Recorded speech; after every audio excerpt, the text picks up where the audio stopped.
이번 시간에는 2024년 9월 고2 학력평가 28번에서 31번 지문 설명 진행하도록 하겠습니다. 먼저 첫 번째 문단입니다. 공동소유란 하나의 물건을 2명 이상이 공동으로 소유하는 것을 말하며 그 물건을 공유물이라고 한다. 자, 그래서 두 번째 두 가지 개념이 나오고 있습니다. 첫 번째 공동소유. 그래서 공동소유는 하나의 물건을 2명 이상이 동시에 소유하고 있는 상태. 이렇게 보시면 되겠고, 그리고 그것을 소유하고 있는 대상을 공유물이라고 합니다. 공유물을 소유하는 공유자는 자신의 지분에 대해서 권리를 갖는다. 지분이란 공유물에 대해 가지는 소유의 비율을 의미하며 공유자는 자신의 지분을 본인의 의사에 따라서 자유로이 처분할 수 있지만 공유물을 처분하기 위해서는 공유자 전원의 동의가 필요하다. 자, 그리고 세 번째 개념 지분이라는 게 나와 있는데 이거는 공유자의 그 공유물에 대한 권리를 비율이라고 보시면 되겠죠. 권리의 비율 정도로 보시면 되겠고, 이제 처분은 가능하지만 공유자 전원의 동의가 필요하다는 제한 사항이 있다라고 정리해 보시고 넘어가시면 될 것 같습니다. 두 번째 문단입니다. 공유자는 법률의 규정이나 별도의 특약이 있는 경우를 제외하고 자신이 원하면 언제든지 공유물을 분할을 요청할 수 있다. 자, 그래서 특별한 경우가 아니라면 언제든 공유물을 분할 쪼개서 나눠 가질 수 있다라고 보시면 되겠죠. 공유물 분할이란 공유물을 지분에 따라서 나누어 공유 관계를 종료하는 것을 말한다. 그래서 네 번째 개념 공유물 분할도 나왔습니다. 원칙적으로 공유물 분할은 당사자 전원이 참여한 협의를 통해서 진행되나 공유자 중 일부가 분할에 협력하지 않아 협의에 의한 분할이 이루어지기 어려운 경우에는 재판에 의한 분할을 받을 수 있다. 자, 그래서 공유물 분할, 이제 지분을 나누어 갖는 걸 얘기하는데 이게 다시 두 가지로 나누게 되는 거죠. 첫 번째 협의에 의한 분할과 그 다음에 재판에 의한 분할, 이렇게 두 가지로 나누게 됩니다. 자, 공유물 분할 청구 소송은 공유자 전원이 소송 당사자가 되는 필수 공동 소송으로 분할에 희망하는 공유자가 나머지 공유자들을 상대로 법원에 소송을 제기하여 분할을 청구하는 것이다.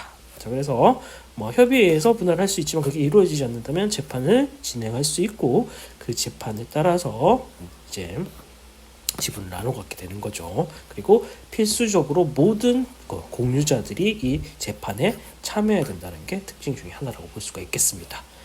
협의 또는 재판에 의해 공유물을 분할받는 방법은 현물 분할, 대금 분할, 가격 배상이 있다.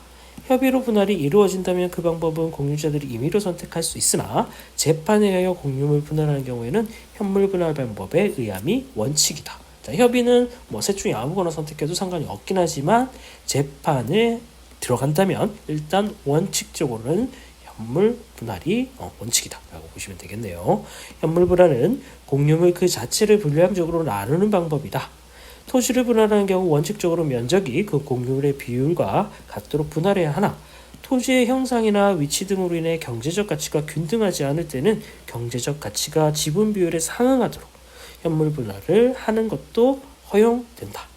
또한 3명 이상이 공유하는 물건을 현물 분할하는 경우에는 분할자의 지분 한도 내에서 현물 분할을 하고 분할을 원치 않는 나머지 공유자들은 공유 관계를 남는 것도 허용된다. 일단은 현물 분할은 그 비율대로 균등하게 나누어 가진다라는 게 특징이고, 그 다음에 한 명만 분할을 원하고 나머지 총 3명이 있는데 한 명만 분할을 원하고 나머지 2명은 분할을 원하지 않는 경우 한 명만 분할을 할 수도 있다라고 설명하고 있습니다. 현물 분할의 예외 사유에 해당하면 아까 예외 사유가 아니라면 이 재판에서는 현물 분할만 가능하다고 했었는데 이제 나머지 두 가지 분할도 선택이 가능하다는 거겠죠. 대금 분할을 한다. 공유물의 성질이나 위치, 공유 분할 후 사용 가치 등에 비추어 현물 분할이 곤란하거나 부적절한 경우와 공유자 중 한 사람이라도 현물 분할 후 단독 소유하게 될 부분의 가치가 분할 전 소유의 지분 가치보다 현저히 줄어들 염려가 있는 경우에 법원의 공유물 경매를 명하여 그 대금을 분할할 수 있다. 그래서 대금 분할의 경우에는 현물 분할이 곤란한 경우 또는 그 다음에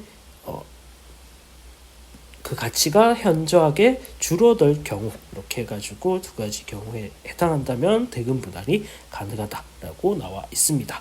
마지막으로 특별한 사정이 있는 경우에는 가격 배상이 허용된다.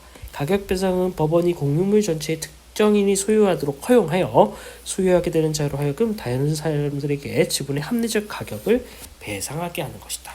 그러니까 물건은 한 명이 오롯이 갖게 되고 그 비율만큼 가격으로 되돌려 나머지 공유주들에게 가격으로 되돌려주는 방식을 가격 배상이다라고 보시면 되겠죠. 그러니까 이 두 개의 차이점은 대금 분할의 경우에는 이것을 팔아서 가격을 나누어 갖는 n분의 1로 나누어 갖는 걸 대금 분할이라고 하는 거고, 가격 배상은 하나의 물건을 한 명의 공유주가 가지고 나머지 사람들에게 가격으로 되돌려주는 방식, 이렇게 정리해 보시면 될 것 같습니다. 법원은 세 가지 방법 중 분할 청구자가 원하는 방법에 구애받지 않고 재량에 따라서 합리적인 방법으로 분할을 명령할 수 있다. 그러니까 뭐 원한다라고 하는 게 아니라, 원한다고 다 해주는 것이 아니라 법원의 판단으로 결정된다는 걸 기억해 두시면 좋을 것 같습니다. 공유관계의 복잡한 상황을 고려하여 내린 법원의 공정한 판단은 공유관계의 원만한 해소를 도움한다는 데 의의가 있다. 그래서 의의에 대해서 설명하면서 글을 마치고 있다는 거 확인해 볼 수가 있겠습니다. 자, 28번 문제, 위글에 대한 설명으로 가장 적절한 것은, 자, 4번이 정답이겠네요. 공유물 분할 방법을 구분한 후, 그래서 공유물 분할 방법은 이렇게 세 가지가 있었죠. 현물 분할, 대금 분할, 가격 배상, 이렇게 세 가지가 나와 있었습니다. 그리고 각각의 특징들을 강문별로 자세하게 설명하고 있다는 게 특징이었습니다. 자, 29번 보면 29번 윗글을 이해한 내용으로 적절하지 않은 것은, 2번 보면 공유자 전원이 대금을 나눠 갖는 분할 방법은 법원이 개입하지 않으면 공유자들이 선택할 수 없다라고 나와 있는데, 이것도 이제 아까 조건이었죠. 법원의 선택이 물론 중요하긴 하지만은 예외사항, 뭐 가치가 현저하게 줄어든다던가 이런 상황이 발생한다면은 선택을 할 수가 있다라고 나와 있었죠. 예외사항에 해당하면 선택할 수가 있습니다. 자, 그 다음에 30번 기획과 니은에 대해 이해한 것으로 적절하지 않은 것은, 자, 기획을 보면 협의에 의한 분할이고 니은은 재판에 의한 분할입니다. 자, 3번이 틀렸는데, 기획은 니은과 달리 공유를 불량적으로 나누는 방법으로 공유물을 분할할 수 있다. 아니죠. 그냥 이거는 협의에 의한 분할, 재판에 의한 분할은 그냥 당사자들의 협의의 유무에 따라서 이거를 나누는 거지, 이거를 뭐 불량적으로 나누느냐 아니냐가 아니었죠. 그래서 답이 될 수가 없습니다. 그리고 기획과 니은 모두 공유물을 불량적으로 나눌 수가 있습니다.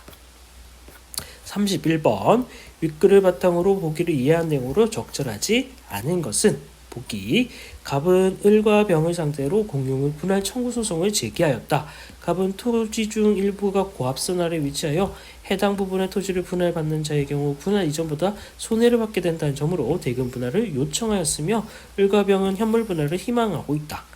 그러니까 요게 각각 지금 서로 협의가 제대로 되지 않는 상태죠. 그럼 재판에 의한 분할로 가야 될 것이고, 갑은 대금 분할, 을과 병은 현물 분할을 희망하고 있습니다. 이 사건에 대해 법원은 토지 경제적 가치를 고려하여 분할 면적을 조정함으로써 공평하고 합리적인 분할이 가능하다고 봐서 현물 분할을 하도록 하였다. 자, 을과 병의 손을 들어주긴 하였으나 동일한 비율로 나누는 게 아니라 토지의 가치를 고려해서 비율을 다시 조정해가지고 이렇게 나누고 있다는 걸 확인해 볼 수가 있겠습니다.